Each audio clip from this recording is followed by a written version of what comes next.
All right, good evening, everybody. Welcome to the March 27th meeting of the Board of Education. Can we please stand for the Pledge of Allegiance? I pledge allegiance to the flag of the United States of America and to the republic for which it stands, one nation, under God, indivisible, with liberty and justice for all. All right. Good evening, everyone. We have one item tonight on our work session agenda, which will be followed by our town hall. And so, Mr. Lowndes, are you presenting?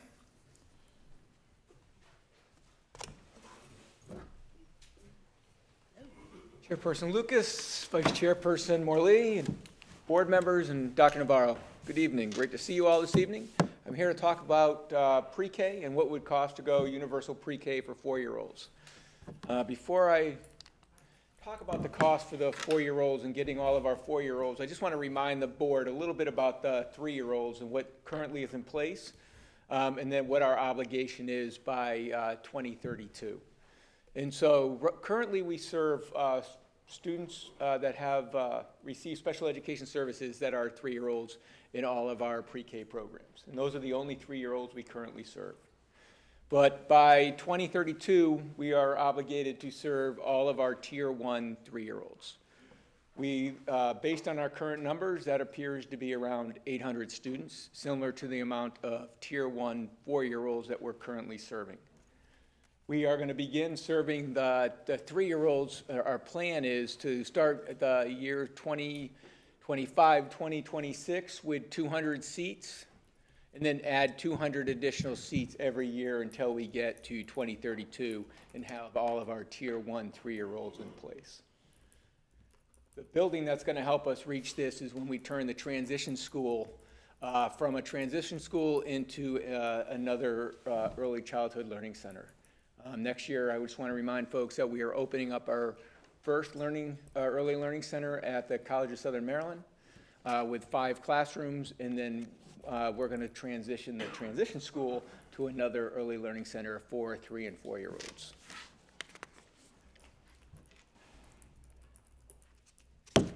So if you look right now, we're serving approximately 800 4-year-olds in our pre-K program with that are under the Tier 1 status. And so we are obligated as a school system to make sure that we are providing pre-K programs for all of those students. We are going to get in a couple, but from the state at some point, I don't know when, but at some point they're going to let us know if we'll receive additional money for our Tier 2 students and how much money that will be as well. And so at that point, we'll begin providing some opportunities for some Tier 2 4-year-olds. If we were going to bring next year, if we were going to bring all of our pre-K students in Charles County, and we predict that to be around 1,800 students based on our number of students in kindergarten, you would see if we brought it in for 23-24, it would be an additional cost of over $25 million. And the reason why it would cost so much next year is because we really don't have the space in any one of our buildings to bring all of these students in. And we don't have the transition school available next year for us for some additional classrooms. So this would mean that we'd have to bring in portable classrooms for all of our additional students that we would need to find spaces for within our buildings. And then 24-25, to bring those additional 1,000 students in, it would cost us $17 million because we would have the transition school at that time being used for a pre-K program, and so it would take down some of the cost for the building of spaces that we'd need if we didn't have that transition school available.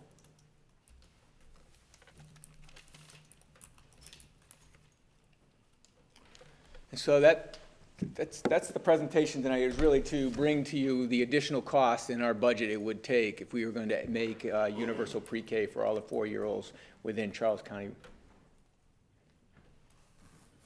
Anyone have any questions? Or I'm sure the answer to that's yes. But So, yeah, Mr. Hancock.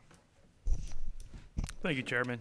Thank you, Mr. Lowndes, for your presentation, and I appreciate this being on our agenda tonight. This is something that I and others have spoken about a few months ago, and what my asking of this to be on the agenda stems from is the blueprint for Maryland has a lot of very good intentions, but there is a difference between an expansion of pre-K and pre-K for all. The expansion of pre-K does do a great amount of work to address the issue of students that are on the poverty level and even well above the poverty level of guaranteeing them a spot in pre-K. But it does, the biggest issue that I have with what the blueprint does is that at some point it asks for students in Tier 2 and Tier 3 to pay essentially a tuition to attend pre-K, and I just have a major issue with asking someone, even if it is pre-K, to pay a tuition to attend what is supposed to be a free and public school. So I appreciate these figures and I appreciate the presentation.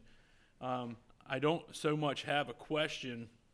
I do have my statement would be to do it next year does not seem feasible to use portables to do so, but I personally would like the board and the staff to strongly consider incorporating in our budget to budget for including pre-K for all 4-year-olds, and make the case to the commissioners that we feel we owe it to our county. The worst thing that can happen is we don't get the budget. It's not budgeted for. But I personally, my personal feeling is that for the 24-25 and moving past that is that we strongly consider that as an option. Okay. Thank you. Thank you, Mr. Hancock. Ms. Butler-Washington and then Ms. Morley. Thank you for the presentation.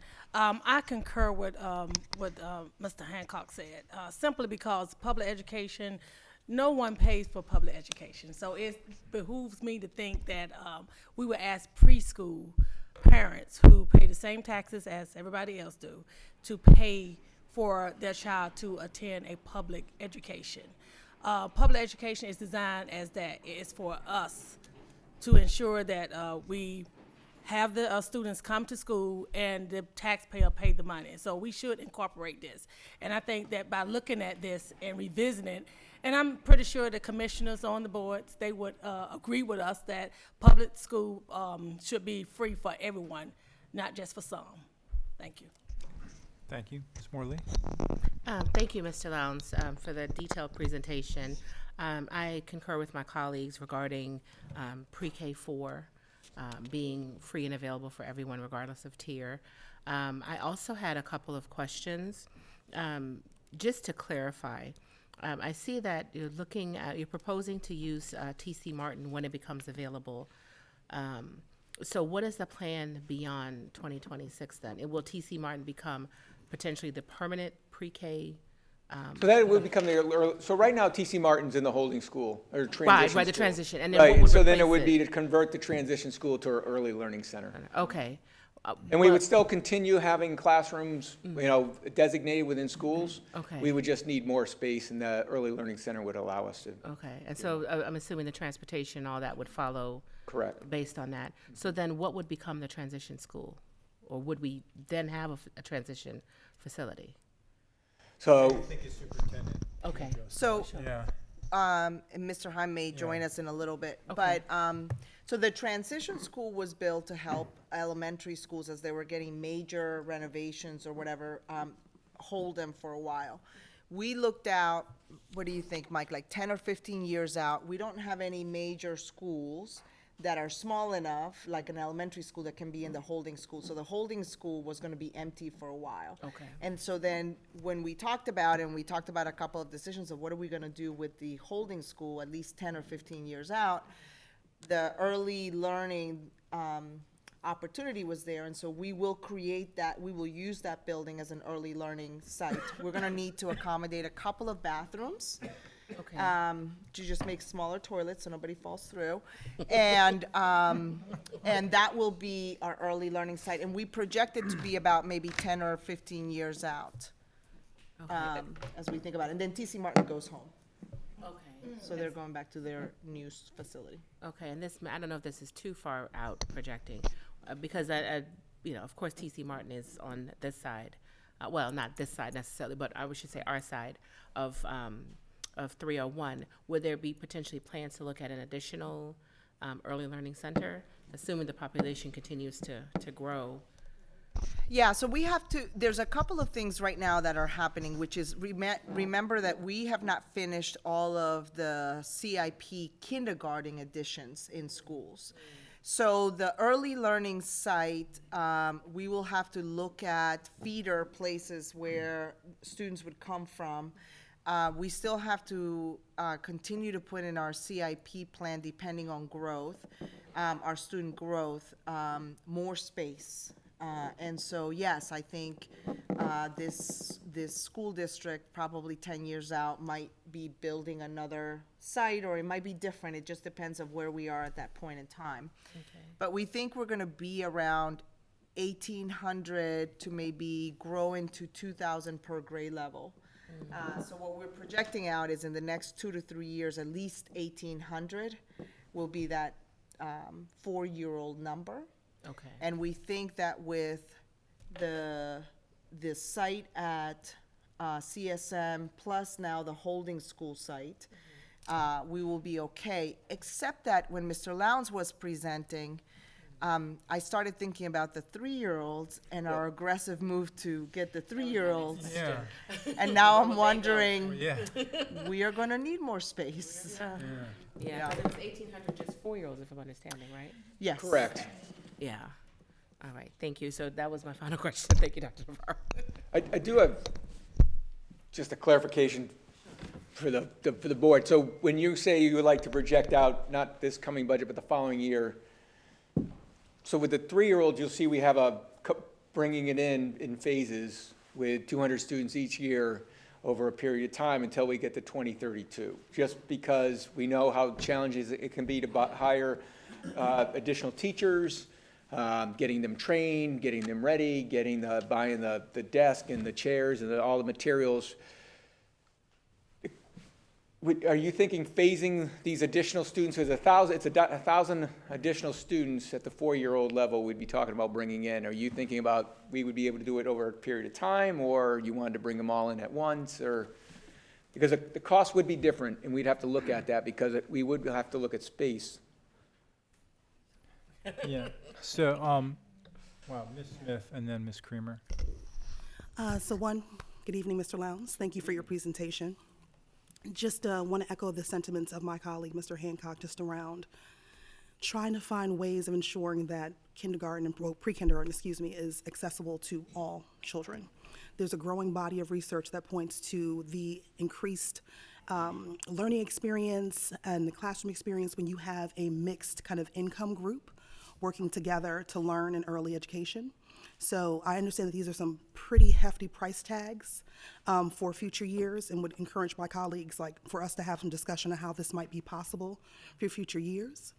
My question, was centering around the CSM. So I know that for this upcoming school year for that particular campus, that we're intending to allow anyone in the county to sort of apply to have their child enroll in the school, and that we will be providing transportation from anywhere in the county for students to attend that school. I'm getting a head shake, no, that's incorrect. So the CSM, and when you look at it, the way we're looking at it is we're looking at, because of transportation and proximity and making it a manageable bus ride for students and being able to provide transportation, to actually look at how do we use that area and how do we zone it for our students to make it an appropriate site. So actually, students will be zoned for CSM. That's helpful, okay. 'Cause I'm thinking of kids from further in District 2, sort of coming from the Bryans Road, Nanjamoy area and trying to commute all the way to that La Plata campus for a 4-year-old might be a bit much, or kids coming from Cobb Island and trying to get to La Plata, that might be a bit much. So appreciate the correction, thank you.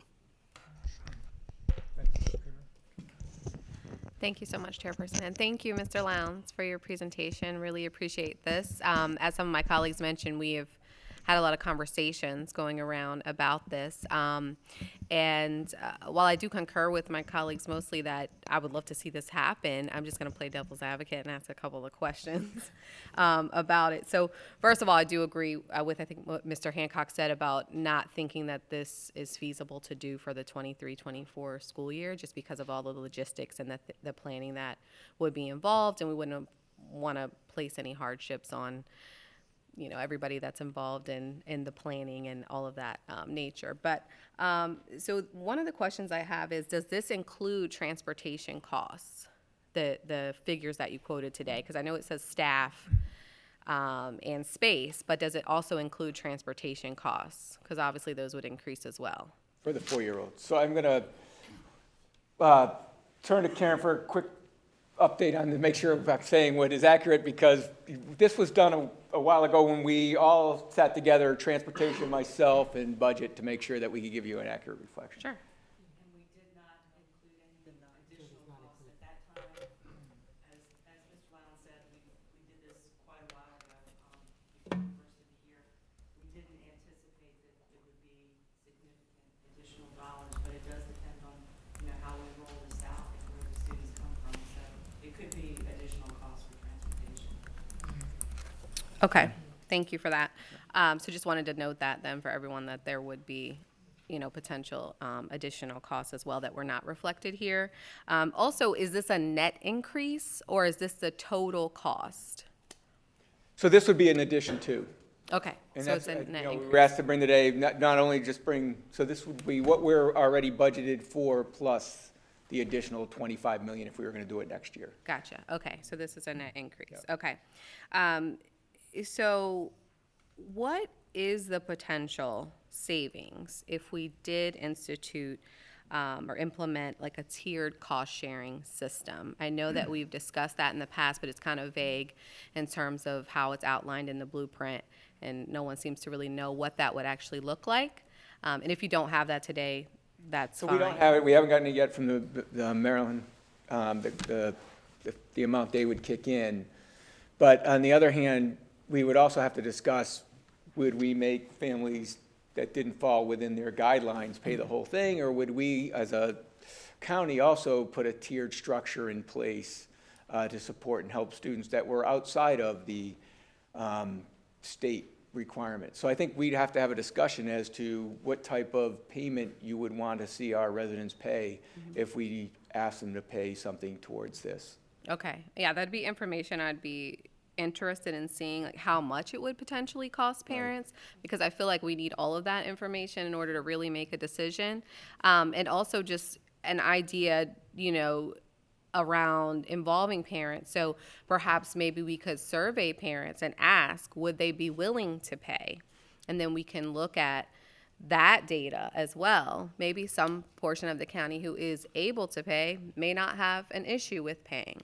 And then that could help supplement in some way. Not to say that we're going to do that, but just some ideas to throw out there to look at this with some different lenses. Okay. Thank you. Thank you, Ms. Creamer. Any other comments, questions? Okay, I just have a couple. So back to the cost chart. So is that difference of $8 million then, is that solely to put up the portable classrooms for the difference in the first year cost? Yes. Okay. And we already said it doesn't include transportation. And just to be clear, today, as we stand, and with CSM and the transition school, we have sufficient space for all 4-year-old Tier 1 students. We have all 4-year-old Tier 1s, yes. And then we also believe that with the new transition school and with College of Southern Maryland, we would have enough for all of our Tier 1 3-year-olds and Tier 1 4-year-olds. Okay, I just want to make sure, I mean, we're meeting our obligation to the blueprint, and just want to make sure that's clear.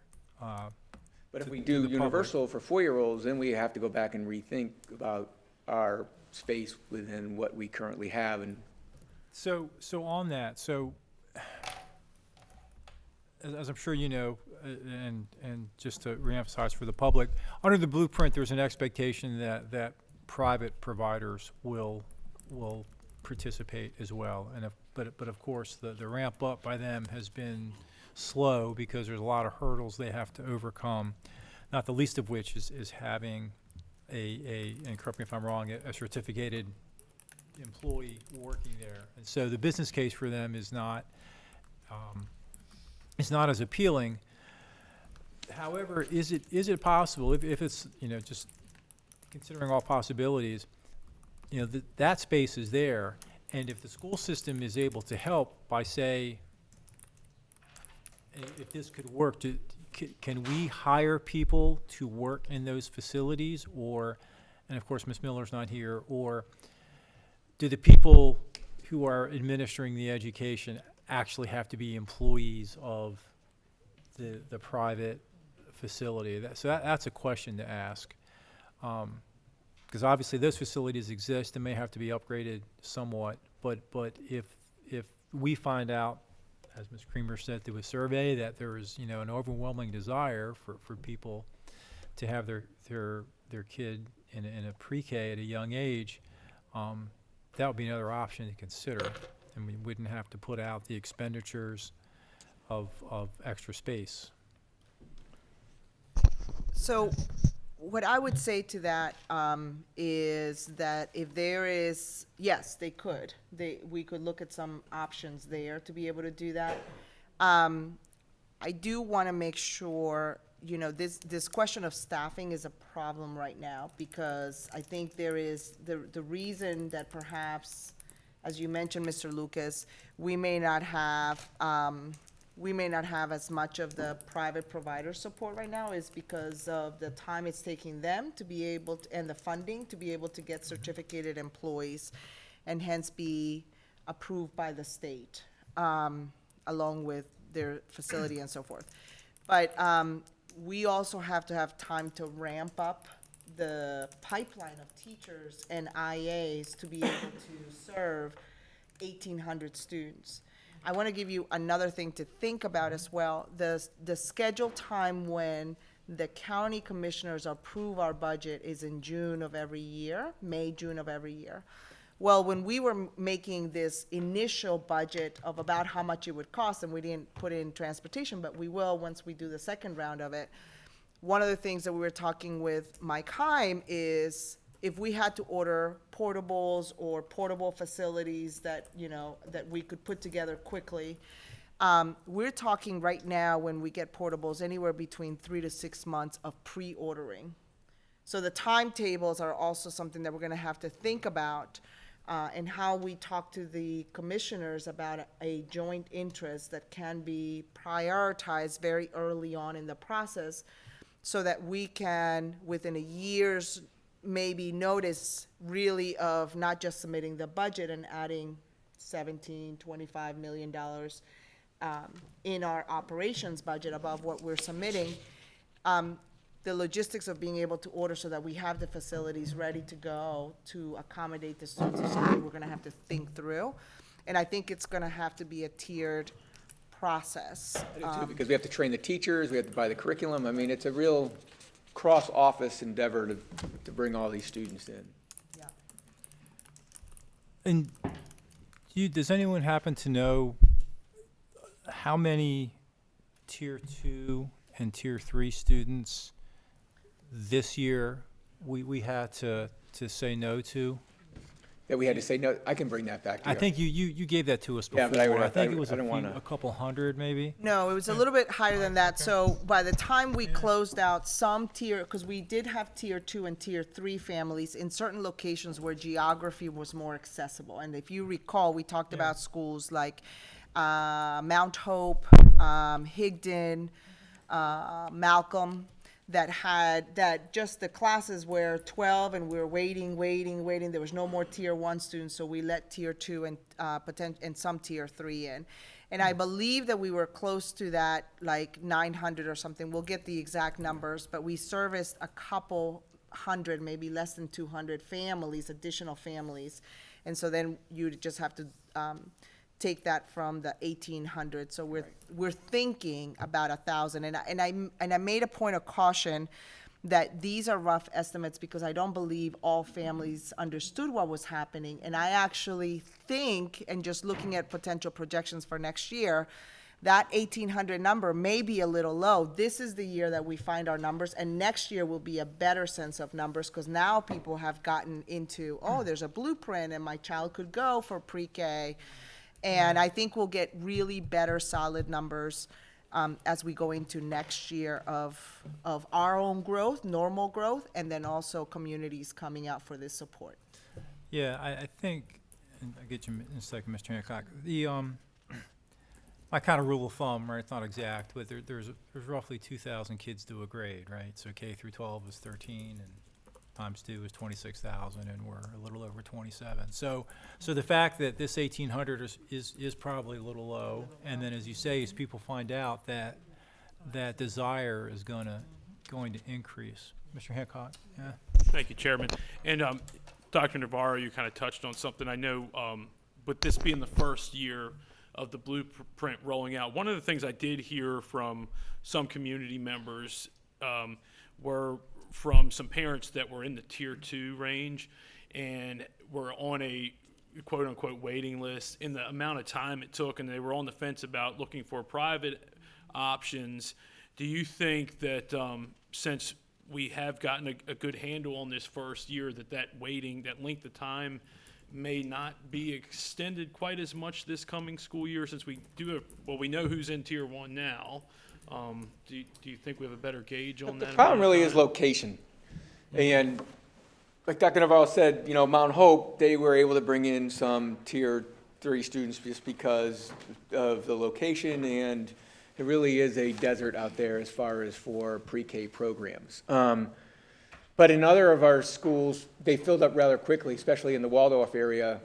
And so, we could have told those tier, 3 families they probably wouldn't get in.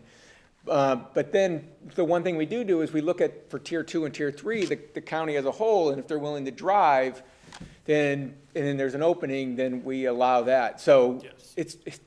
that's why it's so difficult to exclude anybody right off the bat, because you never know whether they're going to want and be willing to drive or not. Sure. Yeah, and I think that what you said actually was part of the issue that I was hearing. The one person in particular was zoned for Higdon, and they were kind of in limbo because there were spots available at Higdon, but schools further up the road were becoming overcrowded and needed spots at other schools. Correct. Where tier 1 students, obviously under the Right. blueprint, had to be enrolled. So I understand what you're saying. Thank you. Yeah, Ms. Morley.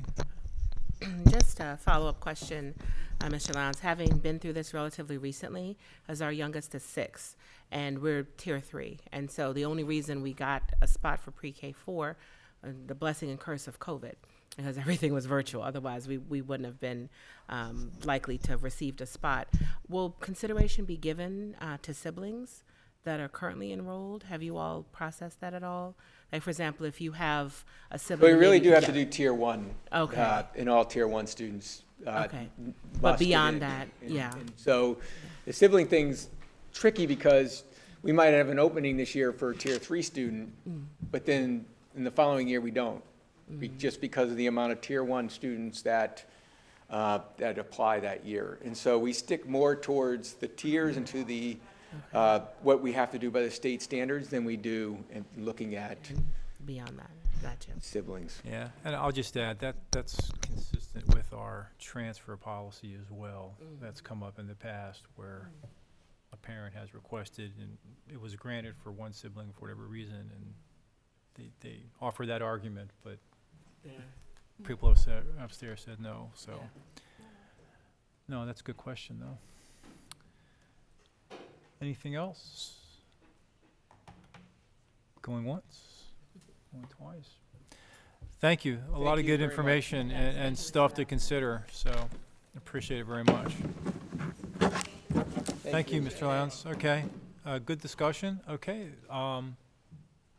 if there's nothing else, I'll entertain a motion to adjourn. Second. Is that Ms. Thomas, seconded by Ms. Smith? Smith. All those in favor, please raise your hand. Thank you very much, and we'll be back in a few minutes to start our